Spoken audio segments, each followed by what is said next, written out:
سلام. امروز میخوایم با هم یه ترفند کلامی خیلی جالب رو کالبد شکافی کنیم. ترفندی که بهش میگن هنر هیچ نگفتن. یعنی یکی کلی حرف میزنه اما آخرش هیچی نگفته. این موقعیت خیلی آشناست نه؟ توی یه جلسه نشستید، طرف مقابل با کلی اعتماد به نفس داره صحبت میکنه. کلمه‌هاش هم ظاهر خیلی منطقی دارن. اما جلسه که تموم میشه، شما از خودتون میپرسید خب الان دقیقاً چی شد؟ چی گفت اصلا؟ خب، اسم این تکنیک تاتولوژی هست. تاتولوژی یعنی یه جمله‌ای که به خاطر ساختار خودش همیشه و ذاتاً درسته.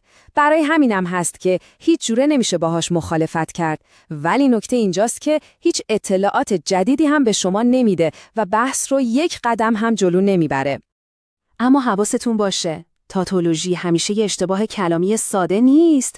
خیلی وقتا یه سپر دفاعی کاملا آگاهانه است. یه ابزار هوشمندانه برای فرار کردن از جواب دادن به یه سوال سخت یا شونه خالی کردن از زیر بار یه مسئولیت. جالبه بدونید که این ترفند چیز جدیدی هم نیست. قدمتش برمیگرده به یونان باستان. سوفیست‌ها استاد استفاده از همین تکنیک بودن. میدونید برای اونها برنده شدن توی بحث خیلی مهمتر از این بود که به حقیقت برسن. این جمله هدف اصلی تاتولوژی رو خیلی قشنگ توضیح میده. تصور کنید بحث داغ شده، تنش بالاست، یهو یه جمله تاتولوژیک میگه. این جمله مثل یه عامل آرام بخش عمل میکنه. فضا رو آروم میکنه، به گوینده فرصت نفس کشیدن میده، ولی مشکل اصلی همچنان سر جاش باقی مونده. خب، بیایید با 2 مثال واقعی ببینیم قضیه چیه. تو محیط کار، فرض کنید از کسی دلیل تأخیر در پروژه رو میپرسید و در جواب میشنوید قرارداد 2 طرف داره. طبیعیه که همیشه رضایت 100% ممکن نباشه. میبینید؟ به جای جواب دادن یه اصل کلی رو بیان میکنه.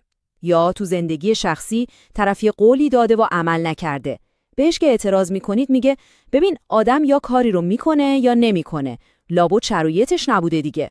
هر 2 جمله کاملا درستن. ولی مشکل رو حل میکنن؟ نه. و نتیجه چی میشه؟ شما گیر میکنید توی یه بنبست کلامی. از یه طرف نمیتونید با یه حرف منطقی مخالفت کنید.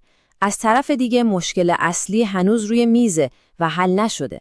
واقعاً کلافه کننده است. بسیار خوب. حالا که این دیوار ساخته شده از کلمات توخالی رو شناختیم، سوال اصلی اینه: چطور میتونیم ازش عبور کنیم و بحث رو به مسیر سازنده برگردونیم؟ راه حلش یه استراتژی 2 مرحله‌ای و خیلی ساده است. مرحله اول، اجازه بدید اون جمله تاتولوژیک کار خودش رو بکنه و فضا رو آروم کنه. اصلاً باش نجنگید. مرحله دوم، حالا که تنش کم شده، شما یه نورافکن دستتون بگیرید و با یه سوال خیلی مشخص و جزئی نور رو بتابونید دقیقاً روی اصل مطلب. مثلا در جواب اون مثال کاری میتونید بگید بله، حرف شما کاملا درسته، اما اگه میشه لطفاً در مورد همین بند مشخص از قرارداد صحبت کنیم. میخوام بدونم کار دقیقاً کی تحویل داده میشه. با این کار شما بحث رو از کلیگویی‌های بیفایده به سمت جزئیات واقعی و قابل اندازه‌گیری میبرید. پس بیایید یه جمع‌بندی سریع بکنیم. اول، تاتولوژی رو بشناسید، جمله‌هایی که همیشه درستن ولی بیفایدن. دوم، هدف پشتش رو درک کنید، طرف دنبال خریدن زمان و کم کردن تنشه.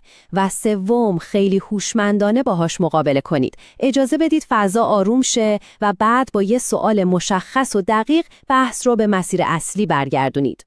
این تحلیل و راهکارها بر اساس مطلبی به عنوان تاتولوژی در مذاکره از مجموعه ارزشمند ترفندهای مذاکره نوشته آقای محمدرضا شابانالی آماده شده.